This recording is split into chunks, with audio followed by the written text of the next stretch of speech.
What's up guys, Coach Nate here from The Run Experience. Today we're talking about common runner injuries to avoid, everything from IT band issues to plantar fascia pain to runner's knee to stress fractures.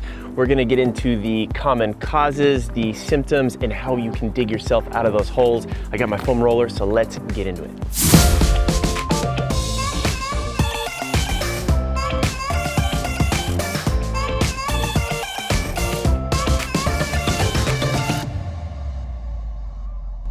Hey, before we dive into the nuts and bolts of these common runner injuries, just a special shout out to Aftershokz headphones for sponsoring this video, bringing it to you today. Stick around for a special message from me on how I train with these headphones, particularly to keep injuries at bay myself. Now, in today's video, guys, we're gonna get through some of the five, bigger, more common runner injuries out there, from IT band syndrome to Achilles issues to plantar fasciitis to stress fractures and to patellofemoral pain, which is that runner's knee. We're gonna go through common causes, signs that it might be coming, as well as some treatment ideas. And just a little hint before we get into it. These all may be specific little injuries, but remember that your body works as a system of levers and pulleys, and everything works in a strong and connected manner. So next up, let's get into that first injury. All right, first on the list is IT band syndrome. Your iliotibial band attaches from here and goes all the way down this outside of our thigh and goes just past the knee right here. And a lot of times runners experience pain at or just outside the knee, or potentially up at the hip. A lot of causes for this, honestly, are when my hips aren't very engaged, they're very weak. All of a sudden that this hip collapses, and then I get a lot of strain and stress put on the outside of this leg. It gets very tight, and all of a sudden you start to feel some intense pulling in those specific areas. And the difficulty with this one is that early on the symptoms can feel like a little tight, but then it goes away after the first 5 to 10 minutes of your running, and then you feel like you're fine. You're like, oh, the pain went away, so all of a sudden I can just keep running. And you get used to these levels of pain. Like over a couple weeks, your pain threshold and sense of normal slowly creeps up, and then it gets to the point where maybe you're deeper into your training and all of a sudden you're almost practically limping, but as soon as you start running, the pain goes away, and so all of a sudden you're like, no, my IT band is fine, when it really isn't. And when you let it get that far, the reason why I'm painting this picture to you is that when you really let it get that far, you've past all these rumble strips saying the road's gonna end, hey, the road's gonna end, hey, the road's gonna end, and all of a sudden the road has ended. And when the road has ended, your IT band basically gives up on you, and then all of a sudden you're in a situation where it takes months to get it back. So we don't wanna go there, right? We wanna make sure that we read these early signs and we pull ourselves back and prevent that from happening. Now, in terms of prevention ideas, guys, we're gonna go for a little bit of mobility and a little bit of strength. From a mobility standpoint, here's the deal. What's important to think about is actually the IT band itself usually isn't the thing that gets strained. It's pretty darn strong, it's pretty darn thick. What happens and where we start to experience pain is that the IT band adheres and attaches itself either to this outer part of the quad, the vastus lateralis, or this outer part of our hamstring. So I need to get on a roller, but I don't want to just work on the IT band. I want to work on the outer part of the quad as well. And I want to make sure that I'm able to go through here and then roll back and forth this way, and then occasionally kick my heel to my butt, because what I'm trying to do is find those little sticking points, those little adhesions, and try to improve and reintroduce that sliding and gliding component. The other beautiful thing about working on a foam roller regularly is that it gives me a very good baseline of the tissue health of my quads. Your quads take a ton of pounding, especially when you're running, and when you run and you train more, they take even more pounding with it. So I want to make sure that they maintain their happy, healthy, supple selves, and if they start to get really, really tight, really stiff, really painful, that's telling me something. And the good news is that you'll be able to catch these signs earlier, way before your IT band rebels on you. From a strength standpoint, the things that we can really focus on are gonna be squats, lunges, and single leg movements, things that really get your hips and glutes turned on and engaged. So just like a little reverse lunge, just a couple month or two ago, before this video came out, we did a video on how to engage your glutes. We talk about some of those exercises that would be perfect for keeping your IT band healthy. I know that when we push ourselves to our limits, whether it's either distance or speed and intensity, that's when our run form starts to degrade, and that's when we become more open to injuries. And just yesterday I was doing a 6x800 meter hard challenging workout, and I wanted to be able to stay cued into my running as much as possible while staying motivated, while being able to listen to the music and the podcast that I like. So thanks to the Aftershokz headphones, in all honesty, I can get these wrapped around my ear. They work via bone conduction, so nothing blocks my eardrums. It gives me the ability to listen in to whatever I'm listening to, but also stay tuned in to how ragged my breathing's becoming. On that 4th or 5th rep, are my feet starting to slap the ground? Can I start to tighten things up, pick those feet up a little bit more underneath me? Because I know that if I can, every time I hit that level of fatigue, if I can maintain that better form for a little bit longer, that's gonna keep injuries from coming. So that's why I really love running and doing hard workouts with my Aftershokz. And just because you are watching this video and you're part of our community, you can take advantage of a special deal just for you guys. Just click the link in the description below. Let's get into the rest of this video, guys, and go back to these injuries. So next, let's talk about plantar fasciitis, or simply just pain underneath your foot, because we're not always going to be able to diagnose these things, but we're going to notice where the pain and symptoms are. A lot of times, if you're someone who's dealing with this, you're going to start to feel pain in your heel when you walk. Sometimes the culprit and the early signs are basically when you wake up and those first few steps you take out of bed because your body's a little cold and a little stiff, you're gonna feel that pain in your heel and your feet. And basically what happens is that the tissue that starts here and wraps around just gets stiff and irritated and starts to rebel a little bit. So when we start talking about our feet, we wanna talk about our whole posterior chain. We wanna talk about how our feet connect all the way up through our ankles, through our calves, and our hamstrings. And we want to give our whole posterior chain a little bit of love, but specifically we can start with a little bit of rolling of our feet. So I could take a shoe off. I've got two balls right here, but I could take one of these out and just work on one. And I can start to roll back and forth this way. And again, just start to break up some of that soft tissue that gets a little bit stiff. When I do any type of self-massage and foam rolling, it helps get blood flow to that area. And again, I mentioned this in the previous clip, when we get a little tight and stiff and we've created some sort of muscle damage, there's little tears that occur, and when those tears heal, it's like a little bit of scar tissue. And what we want to do is add a little bit of lubrication back in, break up some of that scar tissue so that all of a sudden these components can slide and glide and move smoothly.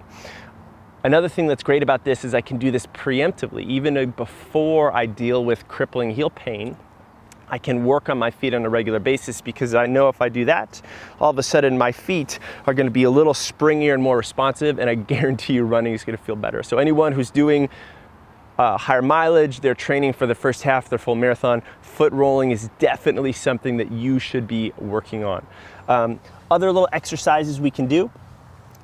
It's good to get down here into a little bit of a squat, and then I can focus specifically on just coming up onto my toes. And what I'm working on here is just a little dorsiflexion of this big toe specifically. And again, I'm just stretching this whole surface down here and then just improving the range of motion of those toes themselves. That's a big one. From a strength standpoint, there's a lot of things you can do here, but two ideas. One would be some single leg balance. Just working on getting my foot and my ankle strong. A helpful thing to think about, I want to press equally through my heel, my big toe, and my pinky toe. And I create a little bit of a tripod here so that when I'm on, I've got this nice strong arch. And then that can start to develop. I get a little bit stronger and more stable there. If I wanted to challenge myself a little bit, I could add some hopping back and forth, forward and back, just to further strengthen those feet. And another great one to do to strengthen those toes and those feet would be a little towel pull. I'm going to just use my sweatpants here because I don't have a towel. And what I'm going to work on is just pulling in with my toes, scrunching this towel up all the way. And again, I'm just working on flexing and extending my toes and just giving a little supplemental strength to my feet. If I can do those things on the regular, if I can pay attention to those early warning signs, stay ahead with mobility work, I should be good to go. All right, now let's move on to Achilles issues. Now, your Achilles is this cord that attaches right at your heel, works its way up all the way into the middle part of this calf, and it can get tight, especially when we're pushing our volume or when we're pushing our intensity. It's really subject to big changes, and notice there's going to be a pattern here for all these injuries. Now, similar to what we just talked about with plantar issues and plantar fasciitis issues, this is a big posterior chain thing. So when I work on a mobility standpoint, I want to make sure that I'm working on the bottom of my feet. I'm working through this area a little bit as well, but really specifically working on my calves. So I could go ahead and take my foam roller. In addition to rolling out my feet, which I just did, I could get on here and I could move through different aspects of my calf. Now, I like to break the calf down into a few quadrants. This lower part is what we're really going to focus on. This is where your soleus is and where your Achilles is. This upper part is this gastroc.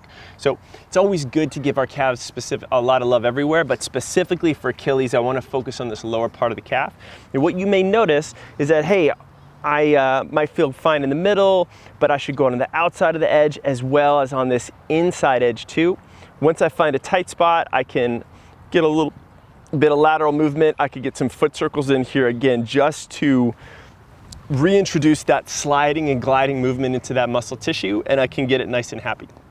If I do this early, again, the theme is I set a baseline for what my calves are and my Achilles are when they're happy pre 6 or 8 weeks into heavy training, so that when I start to see changes after, say, a hard workout, I can say, oh, you know what, maybe I need to adjust my training the next day. My calves are a little bit more sensitive than normal. I'm going to give them a little bit of love. I'm going to increase a little bit of blood flow in there, and I'm going to help them out. From a strength standpoint, what I want to work on are some things that help with the integrity of the foot.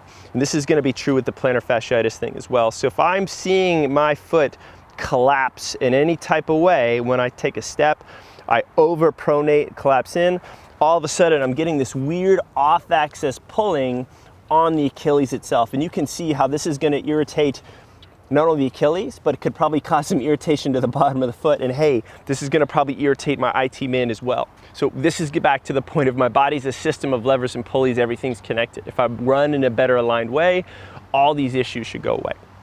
So I want to make sure that I'm squatting, that I'm lunging, where I'm working hips back, knees out, so I can squat down and keep this foot nice and level all the way through. That's a big picture movement that's going to connect. More specifically, what I can work on are some calf raises and maybe some eccentric work, eccentric being the lowering part of this movement. So I could go up on 2 feet, all the way up here, see if I can do my balance, and I could lower myself down on 1, up on 2, lower yourself on 1, etc. I like to work on sets of 8 to 12 reps and doing 3 sets of that. Again, that lowering calf raise is a great way to strengthen the feet, the calf, the Achilles specifically, as a nice little supplement and safeguard from further issues. So now let's talk about stress fractures. Stress fractures are basically micro breaks in any load-bearing bone. They're most commonly occurred with runners in the feet, especially one of the metatarsals, one of the longer bones in the middle. But they can also occur, I've seen runners have a stress fracture in their femur, their pubic symphysis, and other places in their hips.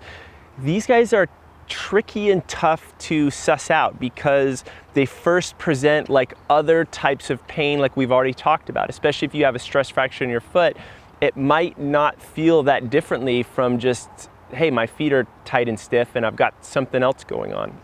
So you want to initially treat it the same way by working on mobility in those areas. But if it's something that is just not responding to that mobility, it starts to feel a little bit more pressure sensitive, you know that there's something a little bit more specifically going on. Once a stress fracture has occurred, there's really not much you can do in the short term to help yourself other than rest. Giving yourself 4 to 6 weeks of rest. A lot of times you need to be unweighted and supported if you've let yourself go all the way.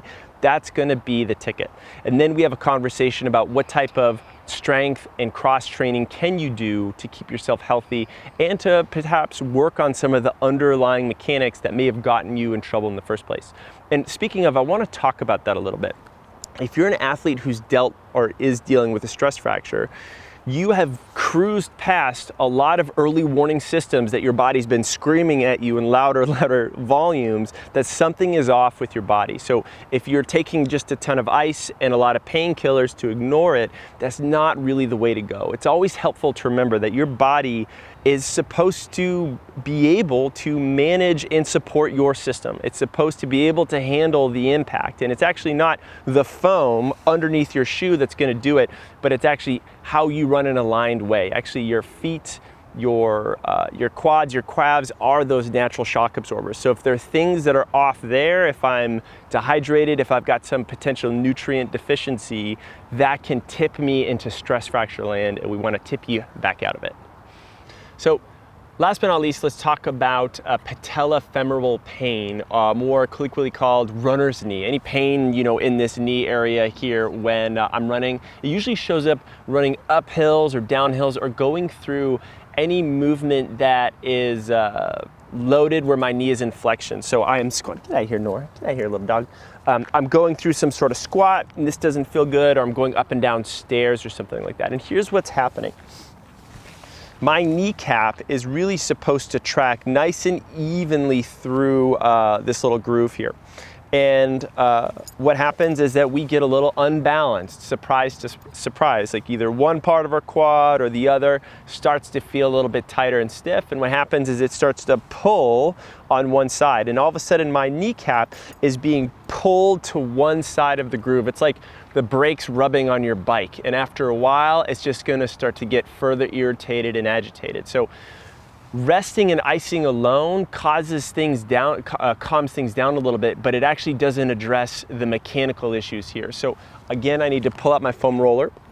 I need to work on different aspects of my quad. Previously, we just talked about this outer part of the IT band and the vastus lateralis. I want to hit that, but I also want to work through this main part of this rec fem and then this inner part, this VMO as well. I like to spend a good healthy dose, 2-3 minutes per track, working on sliding my leg back and forth, doing some little curls, because I know just even as a healthy runner, my quads take a ton of abuse, they take a ton of pounding, and so the more that I can preemptively do this, the more I can just keep my quads happy and healthy, and I can just make sure that running feels better, and I just stay away from these annoying runner's knee issues. But again, the symptoms present in very similar ways to the other injuries. It's very rarely do these things come out of nowhere. They first show up as just a little pain. It goes away after 5 or 10 minutes. Then maybe a couple weeks later, it's starting to stick around a little bit more, but your sense of normalcy and pain tolerance has slowly elevated. So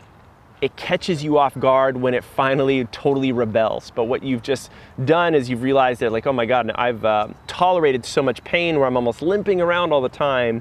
And now when I get over that threshold, well, now I'm stuck. My race might be in jeopardy. I might not be able to get back to running for 4 weeks or 6 weeks or longer. Sometimes this stuff takes longer to heal and recover than from a bone break. But if I can catch it early, I'm only off for a day or two and I can get back into the mix. That's gonna be my mobility piece. Another favorite exercise is a couch stretch where I've got my leg up against the wall. I'm just gonna have my hand here and I'm gonna pull this other leg out in this position, and I'm just gonna work on stretching and opening up this entire quadricep here. For strength training, if my knee is a little sensitive, anything posterior chain-based is gonna be great. So a deadlift is gonna be wonderful, and just because we're runners, we're gonna go single leg style. We're gonna balance in this leg and we're gonna work on a single leg style deadlift, working on strengthening hamstrings, glutes to balance out those quads, and then throwing a little bit of hip stability work in there. I know I'm breezing through a lot of these exercises real quick because we've got a lot to cover today, but if you want more in-depth exercises, we'll just search for single leg deadlifts, etc. on our channel.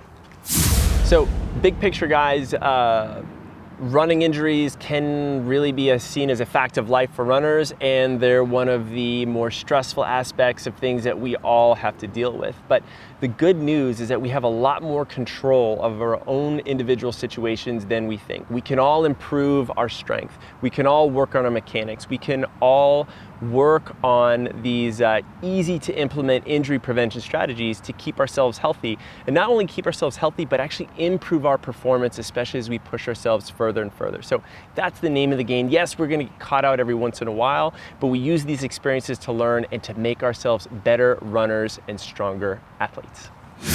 Remember, you can get your own pair of Aftershokz headphones and take advantage of this special deal just for our community by clicking the link in the description below this video. Of course, if you like this video, if you feel renewed confidence in your running, you're armed with the right tools to keep those injuries at bay, hit that like button down below. Any comments or questions that we talked about? We only got to hit each of these injuries a little bit of depth, but we've got a lot more where that came from. Drop a comment or question down below. We'll point you in the right direction. Of course, subscribe to our channel, guys. We got new videos on run workouts, on marathon training, of course on running injuries too, all on our channel. So subscribe and you'll be able to see them. And guys, I'm gonna keep filming in this lovely background that is San Francisco. So I'll see you in the next video.